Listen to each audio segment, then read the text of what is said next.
My name is Claire, and the moment I pulled that soggy savings book from the trash bin at my mother's graveside, I knew my entire life was about to shatter in ways I couldn't yet comprehend. The funeral was suffocating. Too many flowers, too many lies whispered by people who barely knew her. My mother had raised me alone, worked double shifts at the hospital for 30 years, and built something sacred with her own hands.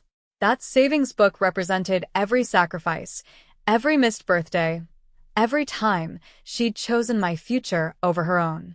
When I opened it at the cemetery, Marcus grabbed my wrist, so hard I felt the bones shift.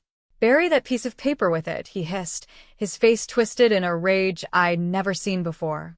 Not sadness, not grief. Pure, animalistic rage. I didn't think. I just ran. The bank manager's face went white as I stood there, dripping wet earth on his mahogany desk, the account number trembling in my hands. He made the call before I could even speak. "Don't go anywhere," he said quietly, his eyes locked on mine with something that looked like pity. That's when I understood. Marcus didn't want that book buried because of what it said about my mother. He wanted it buried because of what it revealed about him. The police officer sat across from me in that sterile bank office, her notebook open, her expression carefully neutral.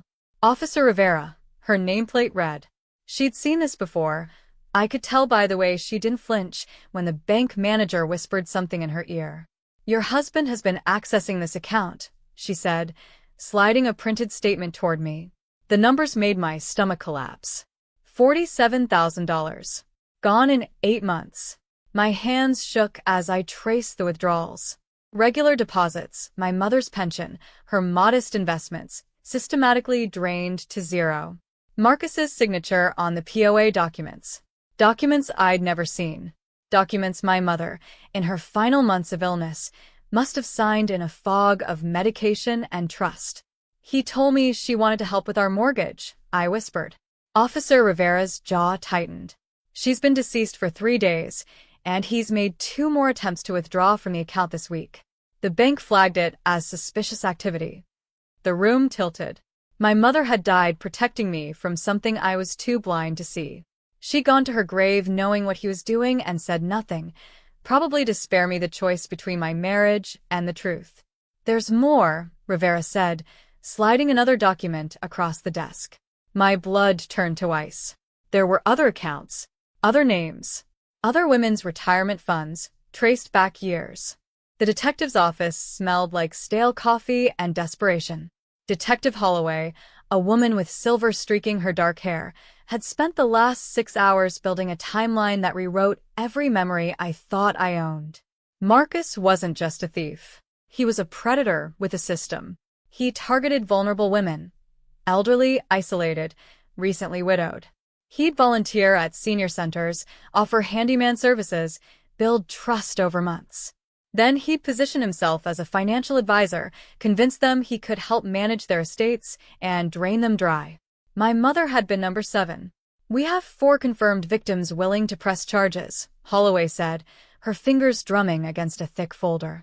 "Your mother's case makes 5. There are possibly 3 more we're still locating." I felt numb, hollowed out.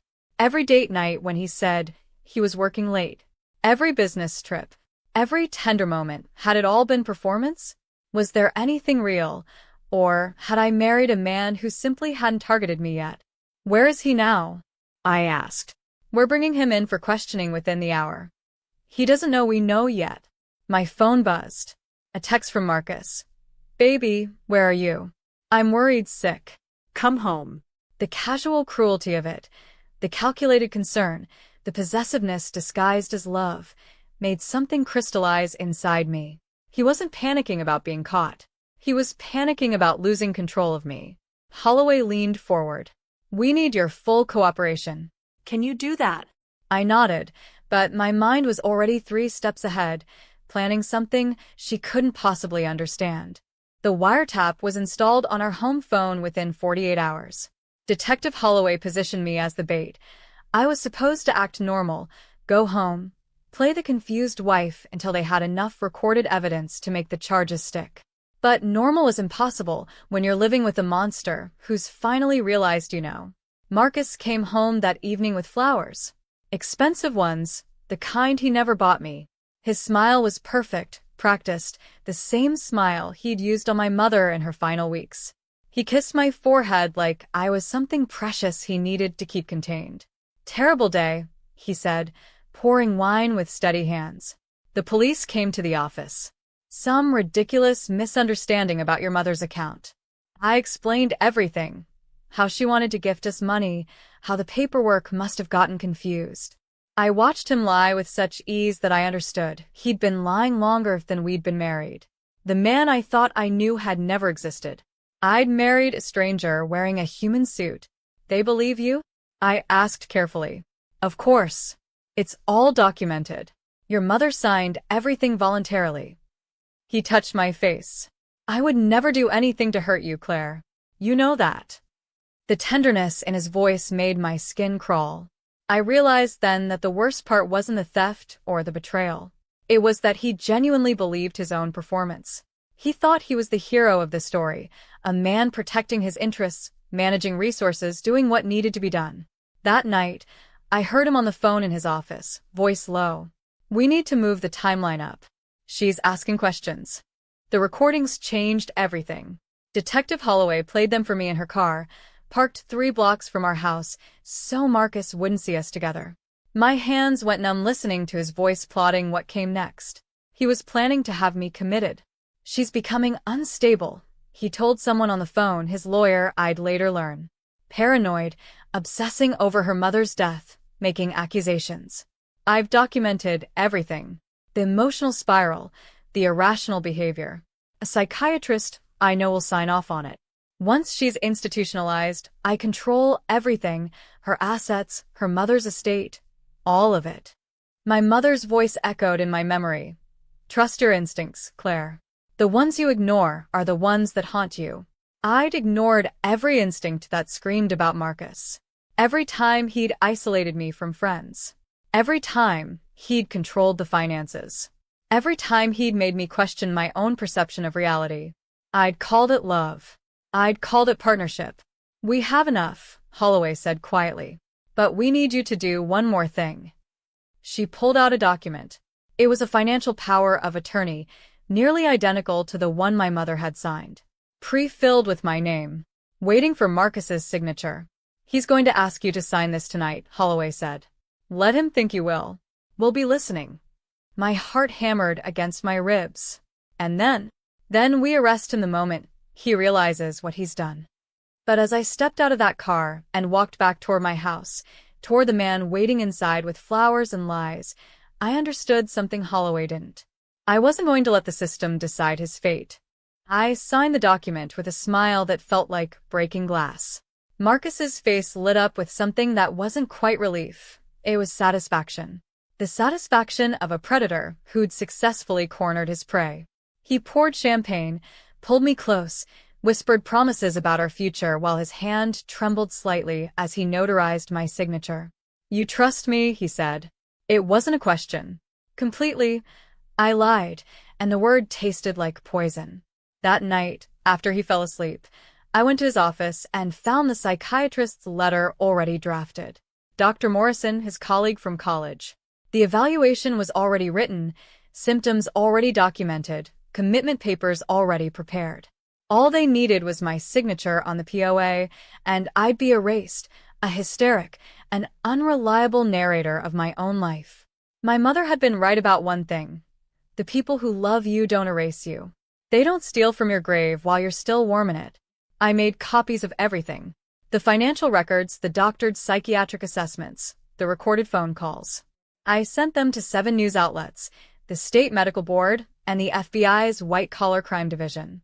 Not anonymously, with my full name and my testimony. Then I called Detective Holloway. "I'm ready," I said. The next morning, Marcus was arrested at his office in front of his colleagues. The news broke within hours. His face, finally stripped of that perfect mask, was everywhere. The charming financial advisor. The serial predator. The man who'd stolen from the dying while their families grieved. But what I hadn't anticipated was how the internet would respond when they learned his wife had brought him down. Some called me a hero. Others called me a liar, a gold digger, a woman scorned. The cruelty was almost as suffocating as his love had been. The trial lasted 4 months. I testified for 3 days straight, my voice steady even as Marcus's eyes tried to burn holes through me from the defendant's table. His lawyer painted me as unstable, vengeful, a woman destroying a good man out of spite. The prosecution showed the receipts, the forged documents, the victims whose life savings he'd stolen. My mother's case was the centerpiece.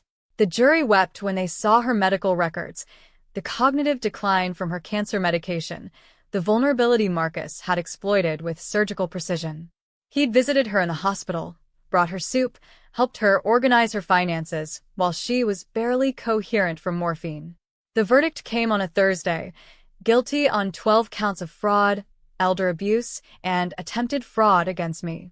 23 years in federal prison. But victory tasted like ash. I'd won, and it had cost me everything. Our house was seized for restitution to his victims. My career had stalled. Every potential employer had Googled my name and saw only scandal. Friends I'd known for decades stopped returning my calls, uncomfortable with my proximity to darkness. My marriage, which had never been real, was now publicly dissected by strangers on the internet. The worst part was the silence after. The trial ended, the news cycle moved on, and I was left standing in the wreckage of a life I'd built on quicksand. I moved into a small apartment and started therapy. Detective Holloway sent me a note. "You did the right thing. But right and whole are different things." One evening, I found an envelope slipped under my door. Inside was a check for $47,000, my mother's stolen savings, recovered and returned by the court.